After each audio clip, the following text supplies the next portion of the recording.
Hello, hello. Billy Carson here, aka Forbidden Knowledge. I'm here with my very good friend, Matthew LaCroix. He's also the co-author of the book that we wrote called The Epic of Humanity. And we're here to talk about, of course, Atlantis today. We're going to read from the Timaeus and Critias. So we're going to give you guys some knowledge about Atlantis. We'll touch on some sunken cities and some other incredible information that a lot of people just don't know about. All right. So it's going to be a great talk today. We're looking forward to sharing a lot of information and knowledge with you. I see a lot of people hopping in the chat already, and I'm looking forward to sharing and spending a lot of time with you guys today. And Matthew, one thing that I've learned from you over the years is how a person can grow, not only through their research and their knowledge, but also through their ability to convey messages. For everyone who doesn't really know who you are, I know a lot of people do, but just talk a little bit about yourself, where you came from, and how you got to the point where you are right now. Well, thank you, Billy. I appreciate it. I had very humble beginnings, like many do.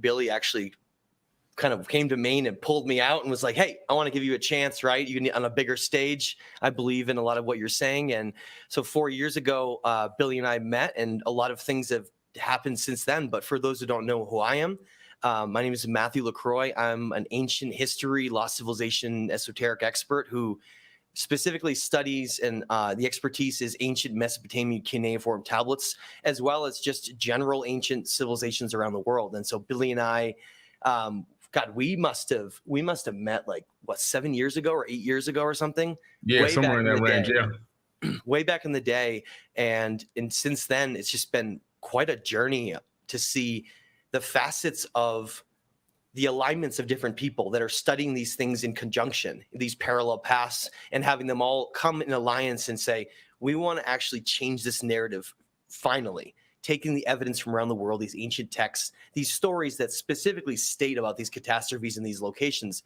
and let's bring back this lost timeline of ancient civilizations and lost civilizations and understand what Atlantis was and how it ties into who we are. Yep, absolutely. And that's what we're going to be talking about today. We're going to touch on Atlantis. And, you had come up with a very good suggestion to talk about reading from the Timaeus and the Critias, which a lot of people have heard about. They've heard about the story of Plato speaking of Atlantis, but I don't think a lot of people have ever actually taken the time to dig into it and read it for themselves. And I understand a lot of people are busy. You got wife, husband, you got kids, you got a job to go to, you have all these things going on. And so sometimes the distractions of the day take you away from things that you might be passionate about. So Matthew and I are going to spend some time helping you fulfill your destiny of getting some of this knowledge from this ancient information. All right. So how do you want to start it off, Matt?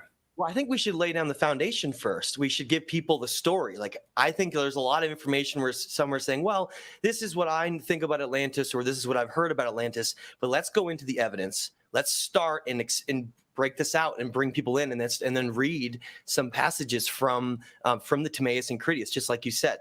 And so where does this whole story start? Right? There's a lot of mystery and kind of fogginess when some like, well, is this like Edgar Cayce, or no, it actually begins with a man named Solon, who is an Athenian statesman, very brilliant man, actually, who decided, and we don't really even know a lot of the story on why he decided to go to Egypt. Actually, that's a bit of a mystery, but we know that he was exploring to go into Egypt to learn about that ancient culture and to understand it. So he traveled in 600 BC all the way to Egypt, and he was the first Westerner, like the first scholar from a Western region that like could write down extensive stories and basically understand this culture. And he comes and he meets with these temple priests in the Nile Delta of Egypt, and it's a place called the Temple of Sais, Sais. And there he's greeted by the great, the head priest, like the great.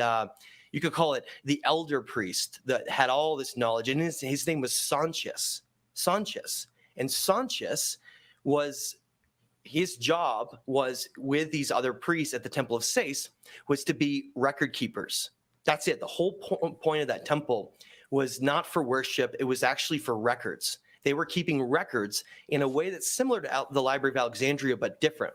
Because Library of Alexandria was more like scholarly things, like mankind's greatest achievements and like through the scholarly works. But Temple of Sais wasn't that.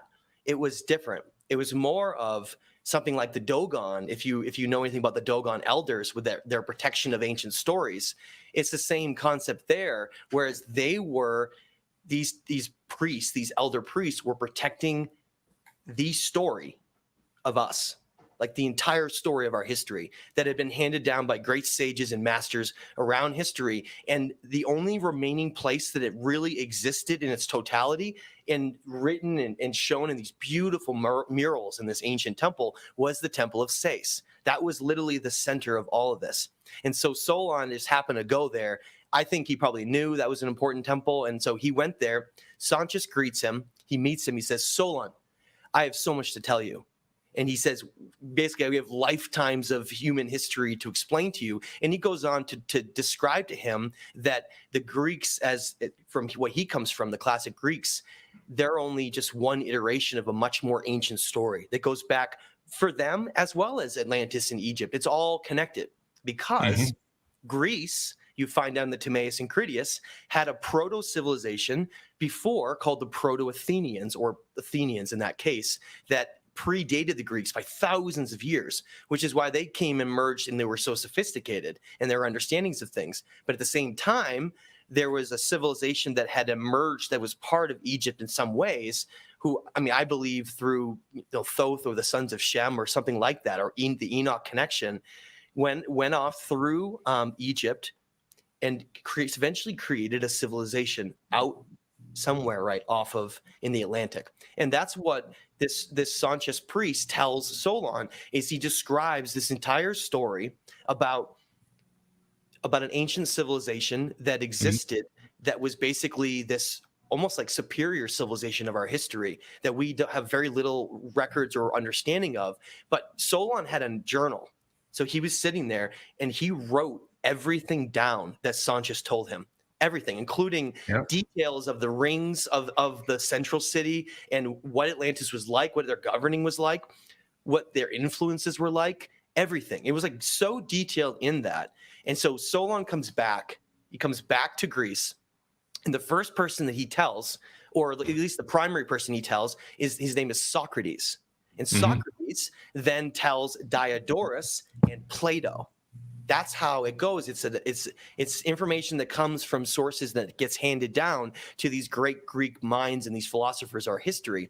And Plato in the Timaeus and Critias then writes about ancient Atlantis versus the Athenians as civilizations. And he says, this is not a fictional story. This is a real story that's based on real events, but it's being used as an allegory to describe how civilizations can emerge in the direction they can take. But that allegorical aspect made people think that it's not true. But I want to give a context for that. For those who don't know, Socrates was murdered by their own government after. He was poisoned, okay, because he started speaking out about different aspects of government and different things that weren't morally just. And they killed him. They murdered Socrates, and it was one of the most horrific acts in that time period, because Plato describes how it was like losing a father, and he was devastated. It like destroyed him, but it made him very careful, and he knew that if he spoke out about Atlantis in a certain way, he would be killed too. So, smart enough as it is, he wrote the whole thing as an allegory and then hinted in it that it was true, and that's where this all begins, and that's where this came from. Facts, man. Facts. What a great description to get us off to a phenomenal start on Atlantis. And a lot of people, I'm glad you really broke that down, because a lot of people have heard small fragments of what Atlantis, or Plato's version of what Atlantis may have been, or what the history of it might have been. And I mean really tiny. I'm talking about sentences over the years. Even I hadn't heard a lot about it until about 10 years ago, just as I dug in to begin to do more research, as you have. And so I began to realize this was a much bigger story. And the story is really a mind-boggling story, because we're talking about a super advanced civilization that existed in the ancient past. And we're talking about the fact that the information about this, the knowledge of this location, have been passed on. And, it's something, in my personal opinion, there's enough circumstantial evidence to prove that it was real and it really did exist. Yeah, So, exactly. without further ado, let's talk a little bit about Atlantis. Sure. One page 138. If anybody wants to follow along with us, like we're doing one of those readings. But page 138 contains the first quote. It's the first piece of an understanding. It's an understanding of what Atlantis is and what happened in our ancient past, but more of aligning with where does it fall in our timeline? How do we understand how our epic has played out? And you get clues here. Now, this is coming directly from Sanchez. So imagine, right, if we're doing the storytelling session, we're sitting around a fire. This is what you would see. Sanchez would be, sitting down with Solon, and they were discussing and describing the ancient past. And this is what Sanchez tells Solon. He says, "There have been and there will be again many destructions of mankind, arising out of many causes. The greatest have been brought about by fire and water." You remember a single deluge only, but there were many previous ones. For So all that- that we... yeah. Oh, go ahead. No, what are you going to say? Yeah, go ahead. I was going to say, for all that we have, lying within the mouth of which we speak is evidently a haven having narrow entrance. But yonder is a real ocean, and the land surrounding it, my most rightly be called, in the fullest and truest sense, a continent. Now, that's interesting. On this island of Atlantis, there existed a federation of kings of great and marvelous power, which held sway over all the island and many of the other islands and parts of the continent. Let's stop there for a minute before we read any more passages. Yeah. Let's break that down, right? So let's go back to the beginning where we first read it. And Sanchez is talking to Solon. He's like, "You Greeks remember one deluge, like a destruction of their world, but there have been many, primarily of water and fire." So he's telling you right there, which goes along with all of the work that I'm doing, trying to map out catastrophes in Earth's history and saying, well, look, the Younger Dryas catastrophe of 12,000 years ago is just what ended all of these events. And actually, not coincidentally, but for those who don't know, I should say, is that the date that Sanchez gives Solon for the destruction of Atlantis is exactly the same date as the Younger Dryas catastrophes of what's called Meltwater Pulse 1A, which is when water, all of a sudden we're finding records around the world where these massive events around the world that were absolutely catastrophic. And that date is exactly 11,600 years ago, which is the same date that Sanchez gives Solon for the destruction of Atlantis. There's no way that's a coincidence. I mean, like, when you look at ice core samples from Greenland and you look at that time period of 11,600 years ago, which is exactly the date, again, he gives, you find out that that's when the Earth went through this massive period of destruction around the world, where tectonic plates were moving and tsunamis were traveling around the world, and plates were actually subducting underneath each other. So how could a continent or land masses disappear? Well, we have to get into geology and climatology to understand that if you have a plate that's sitting, if you have an area of the Earth, like let's look at the Azor area, the Azores, right? You have 3 plates coming together in one area of the mid-Atlantic right there. 3 plates coming together. Some are subducting, some are kind of spreading apart. You have all kinds of stuff going on there, but it's one of the most active areas on Earth. And it just so happens that's where the descriptions of Atlantis very well match. And when I've been working with Randall Carlson is looking at that region of the Azores and how what you can see is what's called a subducted continent. Literally evidence of subducted continent that is still there if you look at satellite images, where you can see that shallow area of land that literally subducted, sunk underneath the ocean. And just want to say this last thing is that's the description of what we get from Sanchez and these temple priests from Sais, is that they literally say that Atlantis was swallowed up by the sea. And we'll get into it more. But Billy, go ahead and expand on that for a minute. Yeah. So it's really interesting because Atlantic, you can see kind of the iteration between the word, how that can develop and change that name over time. as a lot of words have a lot of similarities between different languages. Not all words, but a lot of major, really heavily used words seem to have similar phonics to them. And you can kind of see that that does. And what you were talking about with the subduction, it matches perfectly with the area and location where Atlantis, the ring city of Atlantis would have been. Because I believe that ring city was probably one of the biggest and most beautiful and most amazing advanced capitals on Earth, but also that these people were so advanced that they wouldn't just stay in one ring city. They probably were spread out throughout the planet. And maybe there were other areas where there were these quote unquote quasi type capitals that existed on the planet itself. So I think that the ring city, though, primarily was the most well-respected, the most dominant location for high technology and advancement in the world, but that Atlantis had spread out and became a global civilization. Just like if you have a castle, real quick, if you have a castle and you have a kingdom, right? And you have the people that live in the king's court, but then you also have people that are still part of the kingdom that are on the outside of the king's court, if you understand what I'm saying. Yeah. Let's go back to the quote we just read to understand its location for a minute. Mm-hmm. Now, go back to that quote for a second on page 139 if you're following. It says, "For all that we have here, lying in the mouth of which we speak, is evidently a haven having a narrow entrance, but yonder is a real ocean." Let's stop there for a second. And think about that. If you have the Mediterranean Sea, it's not a real ocean. It's a narrow entrance. What is a narrow entrance? Well, how about the Pillars of Hercules? How about the Straits of Gibraltar? One of the most narrow entrances in the world for that type of ocean basin connecting to a large sea. It's very narrow. And so the description is identical. It matches that. It's telling you right now that there was a narrow entrance, but yonder is a real ocean. And the land surrounding it most rightly be called, in the fullest and truest sense, a continent. So I don't think it was a single piece of land. I think it was a piece of land with island chains and different groups that are part of like an empire. It's like a whole civilization was there. And we know that because if we just for a minute, if we jump to, we don't have a picture of that map in here, do we? Yes, we do. If you jump to 157 really quick, I think this is a good little segue just to jump over to since we're describing this and talking about it. Right.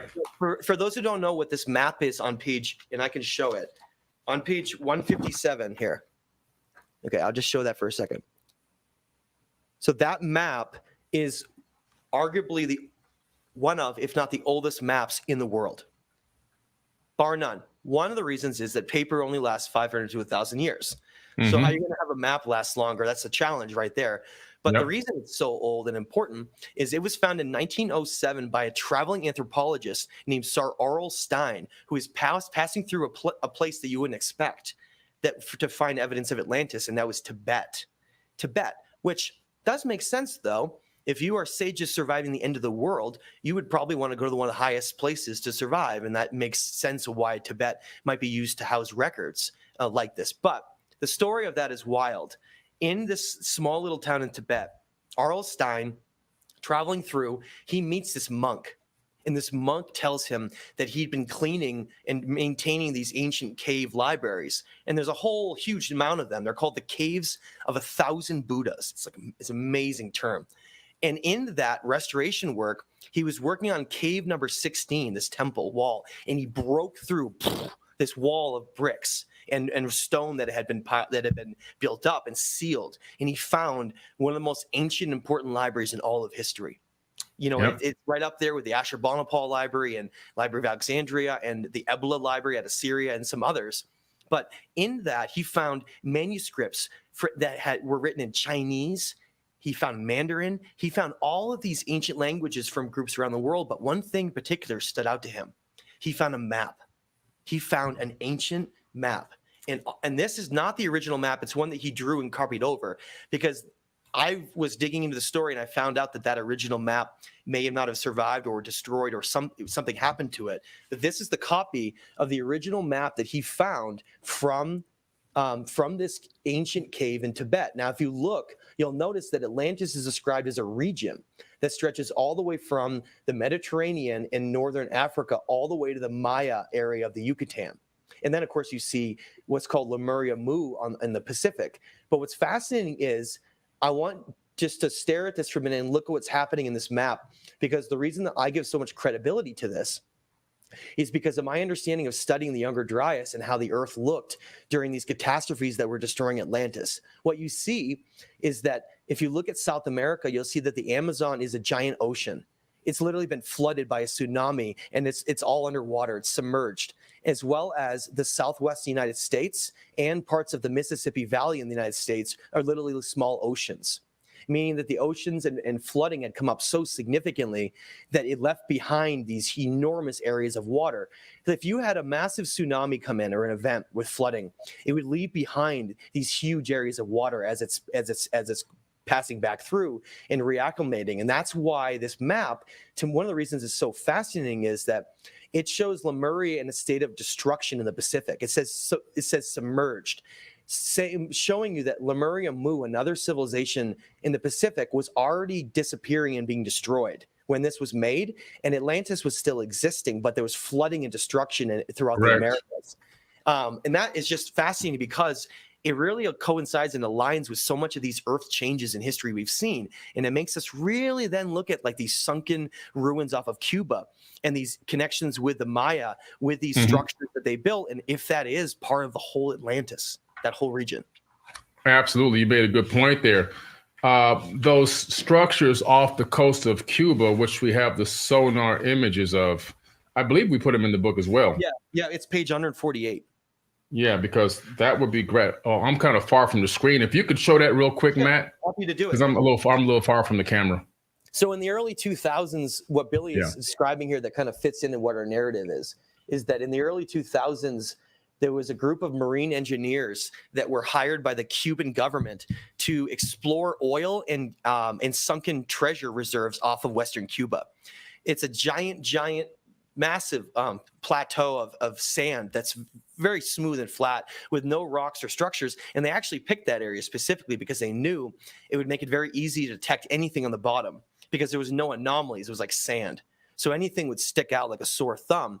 And so they're going through with their ships and they're doing these side scan sonar, which basically shoots a laser beam down to the bottom of the ocean, and it maps out the floor. And if it bounces off anything else in between, it'll show like some kind of a structure underneath. Having been not interested in ancient civilizations or even being in that purpose, they were absolutely baffled by what these sonar readings were showing. It was like an entire underwater city, a city, multiple kilometers long with width and length of an entire city. And it was an entire city that was out of place because there was no stone or kind of rocky terrain anywhere for miles and miles and miles. Again, I said it was a massive plateau. And here was these abnormal structures that were pointed, that were, let's get that right, that were pointed, that had very defined right angles, that had what looked like quite pyramid-like designs, temple designs, that were mapping out in a very like city-like design. The marine engineers finally, this is wild, right? They had no idea what to do. They were scared to come out about it because they were worried about people were going to see them because they were academics. They're scientists. And one day, the husband was sitting and he was just looking at his computer and he had a calendar up on the wall and he looked over and he saw a Mayan pyramid, like, temple of Kukulkan or something, right? And he was like, oh my God. He was like, of course.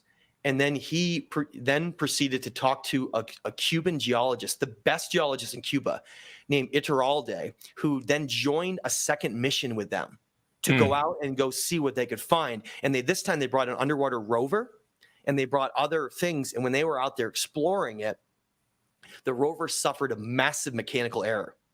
And they were only able to, of course, right? And they were only able to get a couple images back, but they found giant stoned, they called them hewed stone, like carved, massive granite blocks stacked on top of one another.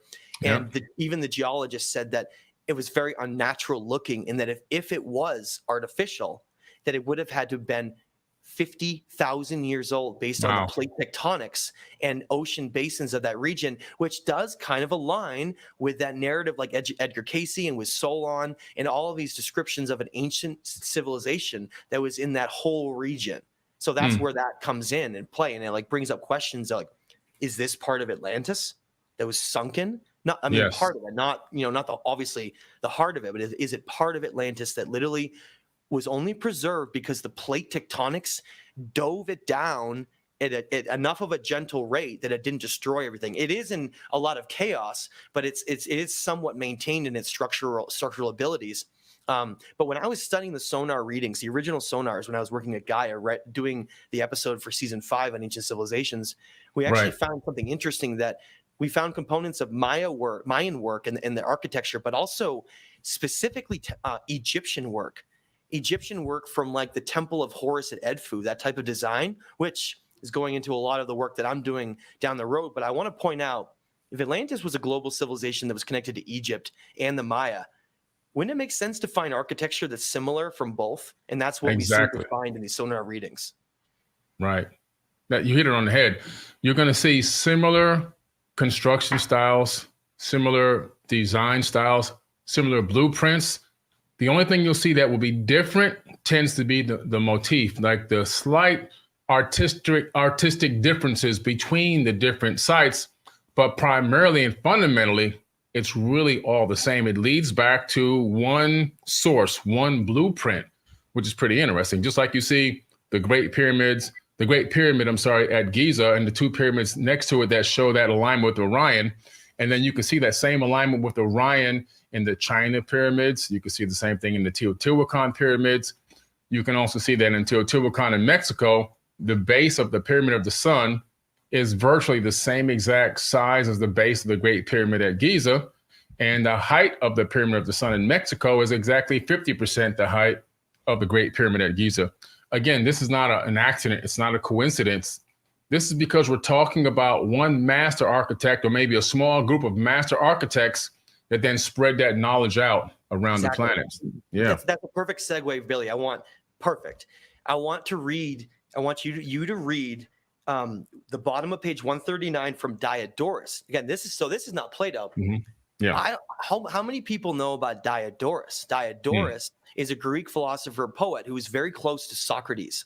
And he's another facet of this that it gets ignored. So if people think that Plato's and Solon are the only source of this knowledge of Atlantis, you're sorely mistaken, because what Billy is about to read is a direct quote from his work, from Diodorus, that I want Billy to read. And then I want to read a comparison quote just on the next page, on page 140. And I want you to see how similar they are and how they describe Atlantis. Billy, go ahead and start us off with Atlantis is an island.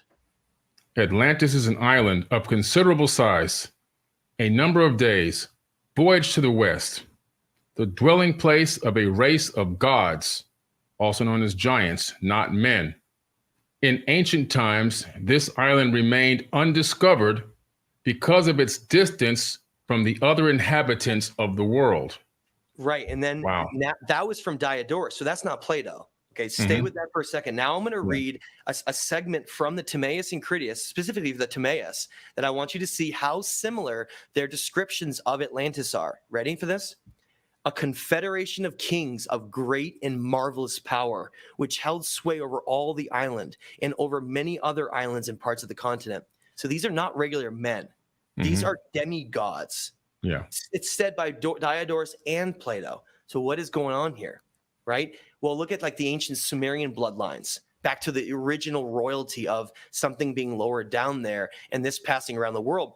It really brings into question, especially you look into ancient Greece as well, is there some kind of gifts that were put into humanity, that we were able to achieve things that we have no comprehension of now? Long lives, hundreds and hundreds and hundreds of years living, superior mental capacity, literally like demigods, telekinesis, abilities with maybe moving stones, even with like magic abilities that we have no comprehension of.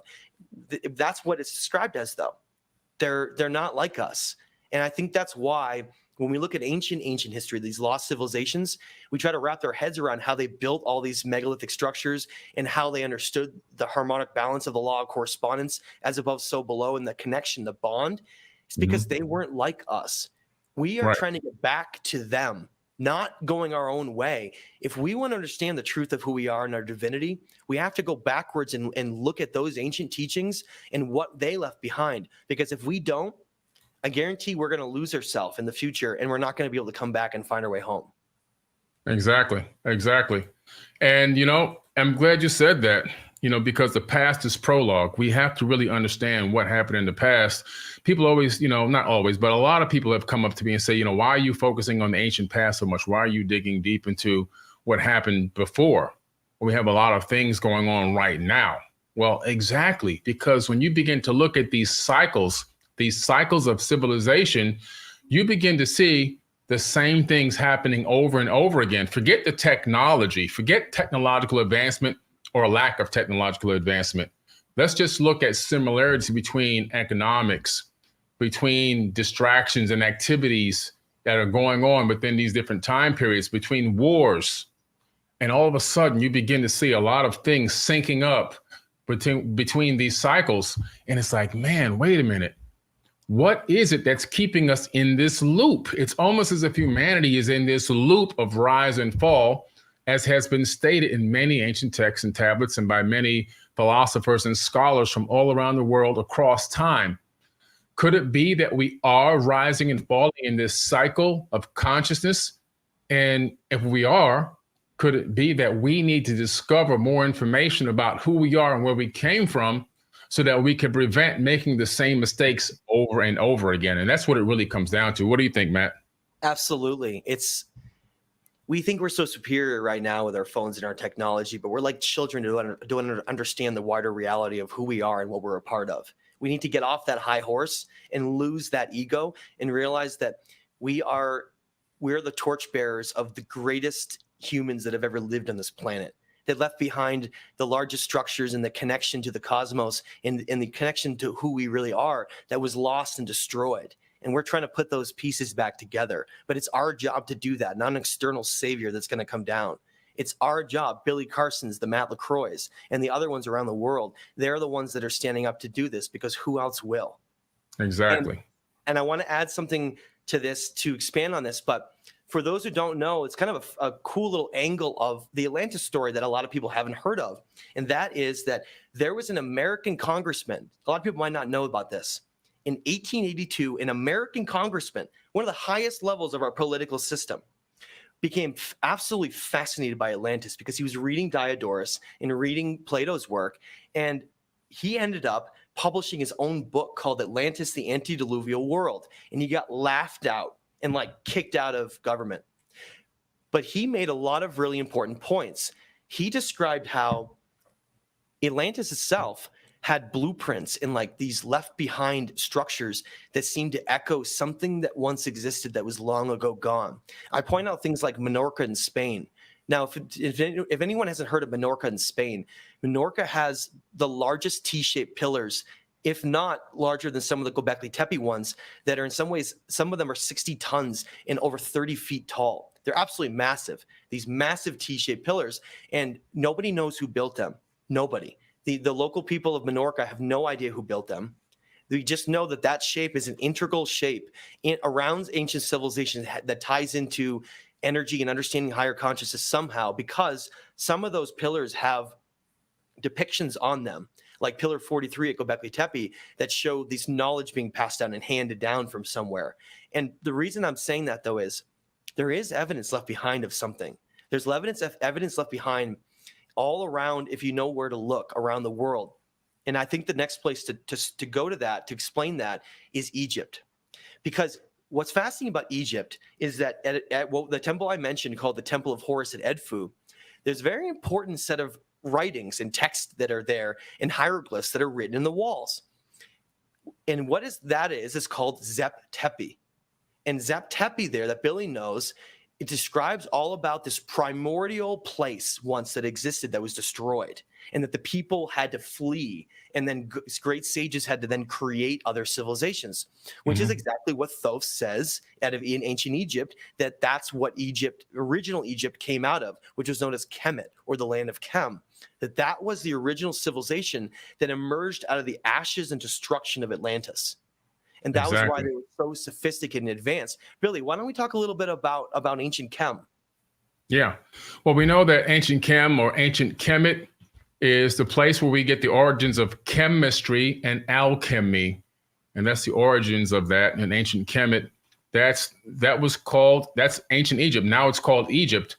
We know that Egypt is a fairly new name given to it by the Greeks, but the ancient name is the land of Kemet. And in some of these tablets, we know that at the land of Kemet, there was evidence of an ancient flood that had happened, and the water began to reside, and temples started coming up out of the mud. And that's one of the missions that Thoth went on, was to go there and help rebuild civilization. He didn't say that he was going to start civilization from scratch or teach these people how to become advanced. It said that he would literally help to rebuild civilization, which means prior to this flood, there had already been an advanced civilization in that region. And a lot of knowledge and wisdom also was in that region. And when you begin to realize, like, wow, wait a minute, there was advanced civilizations even prior to the Great Flood. And now we know that sites like Göbekli Tepe and Karahan Tepe, and, they're kind of giving us an understanding that, yeah, prior to the flood, now mainstream has acknowledged that it was this advanced knowledge in some way, at least this advanced construction knowledge. So there's proof now that there was an advanced civilization prior to the flood. It also proves something else, Matt, that the destruction of some of these cycles of rise and falls of civilizations occur via geological catastrophes, which is probably what happened around that time frame. Perfect. We have these collapses. Yeah. I love it. Perfect segue. Let's go over that now, and let's read a couple passages describing what happened to Atlantis. We're going to go backwards, though. I want to start on 143 at the top, and then I want you, Billy, to read 142 there, but afterwards. But we have to do it in the other order because that's how you can understand it. So the first thing is to understand from this comes from Solon and Plato, and this is just talking a little bit about its location, and then Billy's going to expand on what happened to it. This is from Sanchez and from these ancient records. It says, Solon goes on to say, and Plato then says in the Timaeus, there was an island situated in front of the Straits of Gibraltar, which you call the Pillars of Hercules. The island was larger than Libya and Asia put together. Now, when they say Asia, they don't mean all of Asia. They mean what's called Asia Minor. Asia Minor is basically Turkey.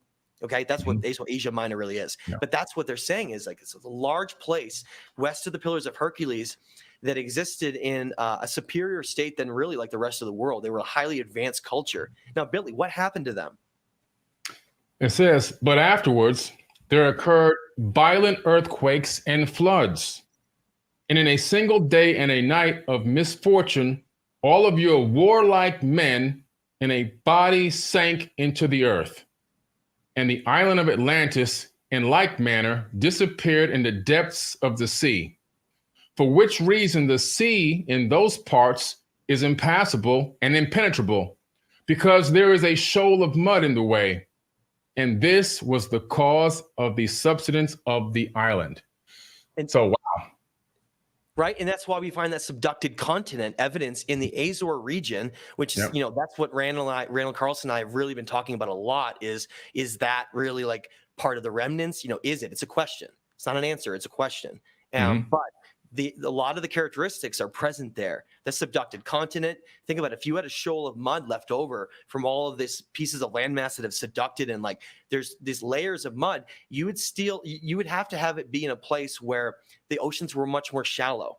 And that's exactly what we find in that region. Is that, think about it this way: the Azores are simply just the volcanic mountaintops of a subducted subcontinent. That's all that's left that's sticking above the surface. Is just that. Right. It's like an iceberg. Yeah.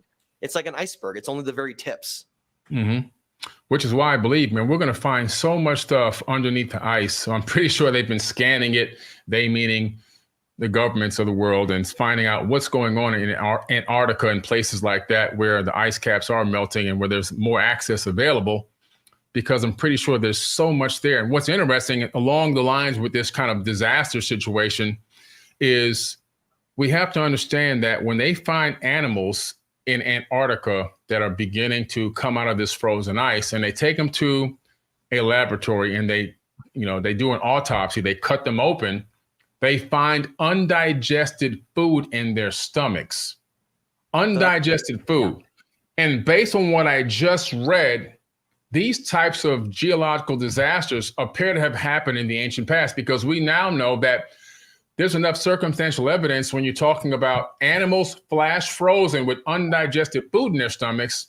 That means that Antarctica region, that mass of land moved and shifted into that location as water. It created a huge, obviously, tsunami, and water came crashing over the land, and all that cold wind, it flash froze the plants, the trees, and the animals. That's why there's that's why there's undigested food, in their stomachs.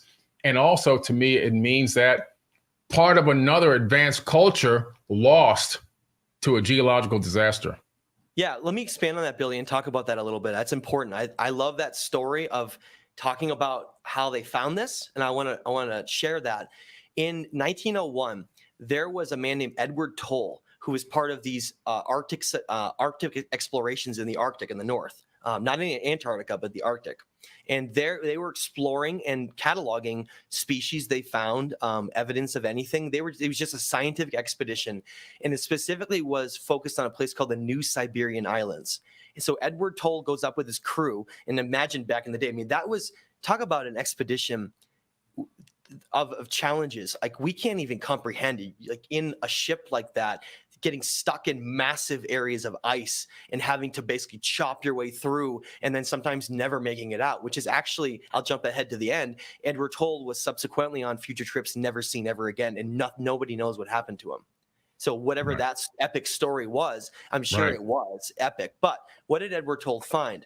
In 1901, he was traveling in the New Siberian Islands, and he found something very peculiar. I mean, so peculiar that it actually still remains to this day quite a mystery in terms of climatology and science. He found a 30-foot alder tree over hundreds of miles north of where any trees can grow.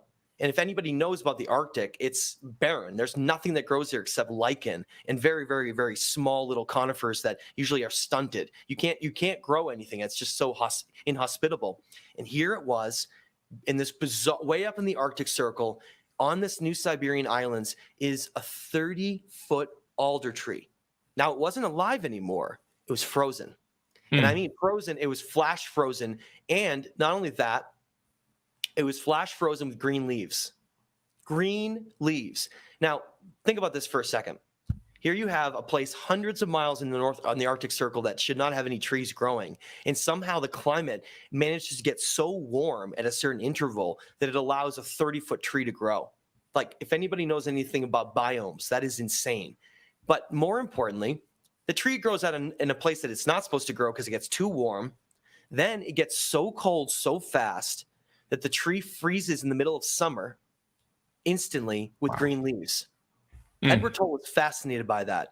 He couldn't understand how that could be possible until he and many other colleagues that then expanded on work around the world, from the New Siberian Islands specifically in Siberia, but also gold miners in the Yukon and Alaska that during the gold rush found massive megafauna graveyards.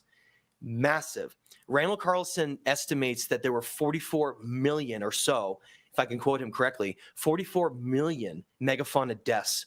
Megafauna means large animals. Yes. An extinction across the entire northern hemisphere of the hardiest, most rugged animals this world has ever seen. Now, if anybody knows and remembers back in school when you're studying the Ice Age, there was all these incredible creatures that aren't around anymore. These giant beavers, these huge dire wolves, by the way, which were very real. From that, dire wolves were absolutely real. They're like 3 times the size of a regular wolf. Huge, right? You have these like short-faced bears that were like 3 times the size of a grizzly bear. It's insane. All of those creatures, like the mammoths too, they were all wiped out. They all went extinct, and they found these boneyards that were, the mammoths, like Billy has said, they were not in a state of normal death. They had died instantly. And not only was it undigested food in their stomachs, but in their throats. Yes, that's a fact. They were in the middle of eating and grazing, and all of a sudden they just froze to death. And what's fascinating to add to understand about that story, okay, and there was also like ash layers they found with the mammoths, so there's definitely volcanic activity as well. But what was fascinating about that is, if you look at ice cores from Greenland, which is the best place you can look to have a snapshot of the Earth.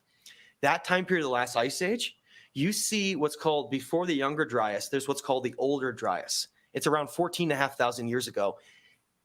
Those, if you look at that chart, you're going to see a massive spike of temperature that rivals warmer than now.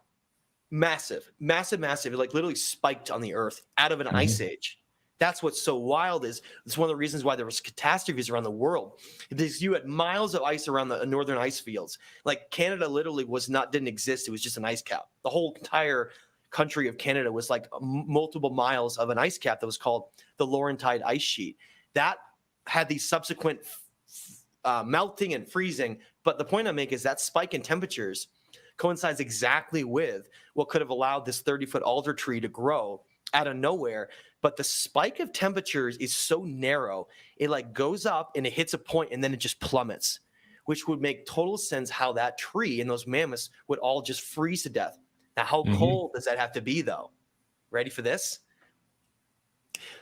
Talking about temperatures, is the coldest temperature ever recorded on Earth is negative 127, if someone can give me that. I think that's right. It's negative 127 or 128 in Antarctica. Well, they found out, it was very interesting, they actually did studies on these mammoths and what's called putrefaction. It's when something rots. If something doesn't rot ever, I mean, like thousands of years it's frozen and it never goes through that process, it means that it had to have been preserved at a certain temperature to do that. You know what temperature that is, Billy?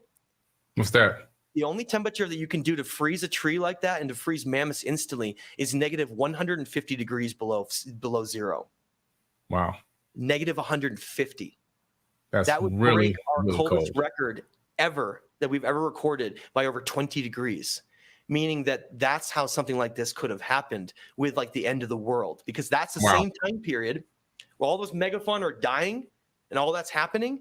Those ancient civilizations like Atlantis and the Proto-Athenians were there, and they're going through the end of the world. They're like having to go through the end of the world. Yeah. It's powerful. And people need to understand basic physics. How can this happen? These simulations in terms of flash freezing things have been done in laboratories all over the world. It's really not that hard to fathom or understand. You're just talking about something happening on a global scale. Scientists have been experimenting with sub-zero temperatures on mass and matter for a very, very, very long time, as they had an initiative to try to get something to absolute zero. And they discovered that they couldn't create absolute zero, but they can get very, very, very close, because at the fundamental basis of reality, atoms still want to vibrate ever so slightly, and that causes friction, which prevents creating absolute zero. They were able to artificially create absolute zero in a laboratory, but not through natural means. So it's pretty interesting. But yeah, this is, these cycles of destruction happen. I think that we as a civilization on this planet have to really begin to be very grateful and very thankful and feel very blessed that we are alive right now, that we are in a window of time in between these civilizations that are ended by wars, and in between these geological disasters that also end civilizations. We're like in this window period of opportunity and time that we actually exist. And at any moment, it can be taken away from us. So that makes every individual moment so very precious, and for us to stop wasting our time on things that just don't matter, that are just trivial, and really begin to smell the roses and understand that, wow, we were put here for a purpose, and we're here to love one another, and we're here to literally enjoy life and be the best that we can be. Yeah, and I want to add to that well, I don't want to ever lead through like a fear-based mindset of like what is going to happen in the future potentially, because I think that whenever you live in fear, it's not productive for the nervous system or for creativity. But the only takeaway from that is that you need to always live in the moment, and you need to realize that you can say like, oh, I want to do this 10 years down the road or 20 years down the road, but that's a really bad mindset to have. We have to understand that we're part of the greatest time period that's ever existed, where technologies merge with higher consciousness and advancements in our culture in a way that I don't think they've ever existed. Now, that's my personal opinion, is that I think Atlantis had some technological aspects, but I don't think it was like us. And I think that what we've achieved here in this world, personally, in my opinion, has never really existed here before. And it's something new. It's something that is going to shake everything up in a way where we don't really know what's going to come down the road. Are we able to prevent our own destruction because we now have the technological and knowledge means to do it? Yes, I think so. And I don't think we're going to go down that road of having to reset and starting over again, because that's not how the Kali Yuga cycles work. We already know that. We already know. Listen, this is how it works. Ages always have to follow cyclical energy, polarity, duality. It's a constant. It's one of the cosmic laws in the universe. Kali Yuga cycles come out of ancient India, from these ancient Vedic cultures that understood that you could map these cycles. You could literally map it and be like, oh, by the way, when your ancestors are like so-and-so years old, you guys are going to be doing this. And they understood, though, that those cycles are so defined that even the Maya calendar is like mimicking in the same similar way, where they're mapping ages and they're mapping what's going to happen in ages. Well, where are we right now? How about we start, where were we? That's the best thing to start. When Atlantis existed here, you see this idea of super civilizations, highly advanced temples and megalithic stuff all over the world, everywhere. It's like a chapter that was lost in time. That's called the Golden Age. It means that we literally reach the highest level that we can. Now, what's that highest level? I don't think the highest level is technological. Their level of being advanced was just different. They were organically advanced. They understood how to use specific stones that had a magnetic component that was perfectly aligned with certain silica components of quartz, where they could create like a harmonic resonance structure that like maps out and binds with not only this harmonic aspect of heaven, the earth, moon, and the sun, but also star constellations like Orion and Sirius, where you create this synergy. We have no comprehension of that. If anything, we're actually pretty dumb compared to what they understood. You look at Hermes and all of the hermeticism and the teachings they left behind. People don't think like that now. No. People don't talk like that. People need to, but they don't, which means that, no, we're actually far less sophisticated in our mental capacities and our higher level understanding of things, but they weren't. They had mapped it out, and they had mastered reality. Mastered it. What is mastering reality?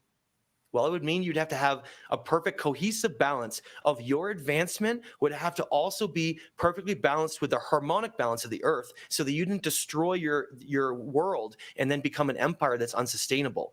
See, economic growth of a civilization is always going to be inherently limited by its insatiable need to grow and be unsustainable. And that's always its greatest destruction. Empires are always unsustainable. The only way you can have civilizations that can emerge and be long lasting is if they develop our harmonic balance with the earth. And that's what they had all over the world. Ancient earth grids, temples in specific locations that were on what are called ley lines, where they were balancing, I believe, the earth grid, the entire earth grid here, because they knew that our earth goes through very violent time periods that had to do with Milankovitch cycles, that had to do with the sun, coronal mass ejections, outer galactic things. They understood that all those things play such a critical role that you can't take a hands-off approach. You can't be like, oh, I'm just going to build this civilization and hope that nothing happens. They didn't think like that at all. They knew that their ancestors had gone through a previous destruction. That's what the original Sumerian narrative comes from, is another destruction that was not the Younger Dryas. It was a whole nother cycle. So they knew very well what happens here. And they safeguarded that by doing something very specific, I think, by creating a grid system around the world to balance it so that it can never be destroyed again. But what happened? Well, it looks like the Younger Dryas catastrophes were so severe that, give you an example, go to the Serapeum in Saqqara, Egypt, and go look at that whole area of these giant granite boxes. They're multi-tons that have no one in them. Some of them were found exploded, like blown up. And if you're thinking of energy with these pyramids that are aligning, and by the way, I think the central node of that whole energy grid was Giza. I think the three pyramids of Giza was the central point of the entire grid that connected everywhere. But imagine if that is, then if you have an overwhelm of energy, like an explosion of energy, like in a bad way, like the poles are shifting, the balance is all out of whack, everything's going crazy. You imagine that kind of energy trying to be balanced through Giza, but like exploding. Like you can't hold it any longer, and the whole grid collapses. everywhere in the world. And then all the Right. tectonic plates start shifting. And then it's like the end of the world. It's like that Tibetan monk sitting on the cliff, like waiting for the end, because he knows that it's just the end for now. It's not the end for good. It's the end of that story. But the reason I told you that whole thing is that that's how the Golden Age ended. It ended in catastrophe that destroyed all these ancient civilizations, and then whatever sages survived and whatever made it with their structures are able to leave telltale signs and the messages and the stories so that we can find our way home. Look at us now. We build with metal, and we build with brick, and we build with very like primitive things in the sense of longevity. Glass and metal, they would disappear just in a few hundred years if we didn't maintain them. So if you were going to talk about advancement, how about a civilization that knows how to make structures that can last more than 20,000 years, to last to the end of time, to the ends of time, to be a benchmark and a memory of what we once were and what we can be once again. Mm-hmm. Phenomenal. You laid it out, man. And, you know, I don't want to add on too much to that, but that Younger Dryas really, wow, what an incredible destruction that happened during the Younger Dryas. And the evidence of it, you can see it inside the Sphinx enclosure at the, on the Giza Plateau. You can see the weathering patterns in the enclosure, in the wall, how you can see thousands of different striations going from the top to the bottom. And depending on the thickness of that weathering, you can tell how many decades, you can almost calculate how many decades of time had gone by that water was in the enclosure. And we know now that the Great Sphinx is much older, and we know that that water most likely came from that Younger Dryas impact, which then created huge flooding, which came down through that region. I mean, there's just so much has been lost over time. And that's why, you know, the book that we wrote is very important. I believe that this information, these are little time capsules for people to discover and learn about what happened in the ancient past. I'm going to drop the link in the chat here. We hadn't dropped it the whole entire show. We got so caught up teaching, we didn't get a chance to to drop the link. I'm going to drop the link in here right quick in the live chat. Let me Give the people an opportunity. Yeah, let me add something to what you just said, Billy. I think is really important. Yeah. I think it's good that we can, if we're going to keep giving these history lessons, I think we should keep doing it right now. And one of those is, well, what about that story? Like, how did that, when we're discussing, like, how did this whole alternative understanding of lost civilizations where to come from? How did it start? It actually started with the Sphinx enclosure. If people don't know how this all began, go back to the 1980s.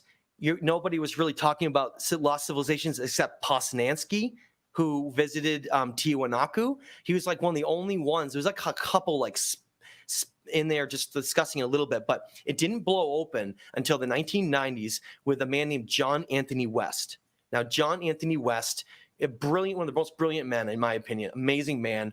He noticed that the Sphinx enclosure around the Sphinx, it was not wind erosion like we're told over time with wind blowing through, but it was actually water erosion. And he ended up working with Robert Bauval to get an actual geologist named Robert Schoch to fly over to Egypt and be like, look, is this really wind erosion? Because why would it matter? Well, Egypt is an extremely dry, arid region. It like barely even rains. In fact, Aswan is one of the driest places on earth. It doesn't even like really, sometimes it goes years and years without even raining a drop. Then how can you have structures that have water erosion if it doesn't rain? And when did it last rain? And was it rain or was it flooding? It doesn't really matter. When did something have the ability to create large-scale water erosion? If people don't know, if you're living in a mountainous landscape, and let's say you get torrential thunderstorms, torrential, it's flooding everywhere, that still is not necessarily going to leave a lot of erosion. It's a quick event. To leave extensive erosion on a geologic structure like a limestone sedimentary stone, you would have to have extensive amounts of interaction with that water, running across it for long periods of time to then create striations that we now know of as water erosion. So Robert Schoch comes over and he's like, I'm on the fence. Let's see, guys. I'm a scientist, so I'm going to be really objective about this. But he was not even interested. Like, he wasn't already on board with that concept of it being older. That's what's fascinating about scientists, is if they already are coming in with like a bit of a skeptical nature, but they're still open-minded enough to be able to not ignore what's in front of them. So Robert Schoch comes over meets up with John Anthony West and Robert Bauval, because I think this history lesson needs to be well established. And Robert's looking at the walls, and he's like, he spends like a whole day or multiple days, and he's like, that without a doubt is water erosion. And he ended up writing papers, and it blew up, like exploded, and scientists viciously attacked Robert Schoch for that. At the same time, Graham Hancock was growing in those fields. An alliance was being forged, an alliance around the world of the thinkers and scientists. And I call it thinkers because not everybody's got an academic degree in this, like myself. All these thinkers and scientists, they're starting to come together everywhere. It's like this slow trickle where one after another starts to join. And now it's like a tsunami. Right now, in this moment we're in a time, right now, we are having archaeologists and geologists and scientists come together for the first time ever to say, look, these ancient civilizations and these structures, they're not in that 6,000 year window at all. We know that now. Like it's not. Everybody acknowledges Göbekli Tepe has been radiocarbon dated to 11,600 years old. That already doubles that age of civilization. Throw the whole narrative out of the water. We have to start over again.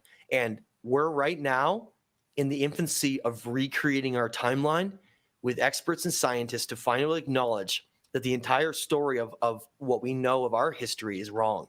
And that we have to rewrite this entire thing to encompass not a 6,000 year civilization window, but like a 50,000 or more year window of civilization.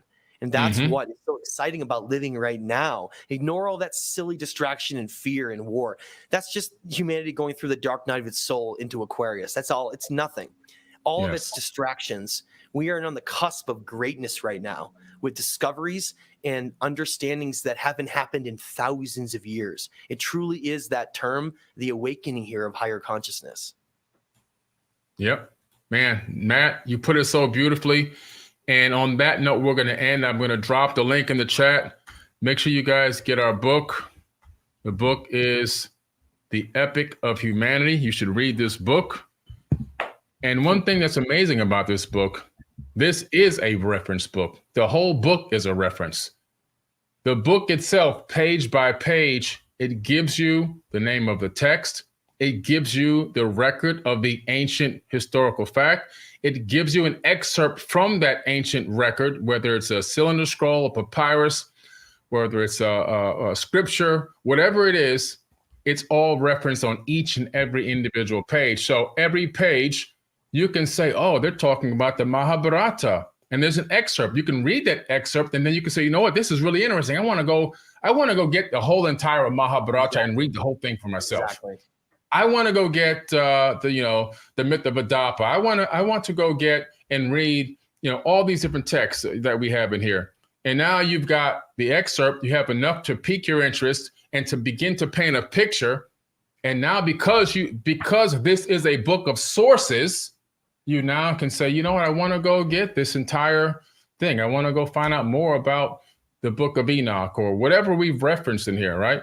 And it gives you a start because a lot of people just haven't had the time and maybe just didn't have the knowledge of what even the titles of some of these ancient texts, scriptures, papyruses, cylinder scrolls, what they were, and now you have them. So you can get the Epic of Humanity. You can follow along the journey.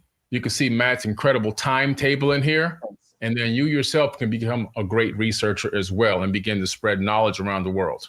And let me just add one last thing to that, Billy, is that I understand people have time to read. Some of these texts are really long. Even the cuneiform tablets are multiple tablets. They're long.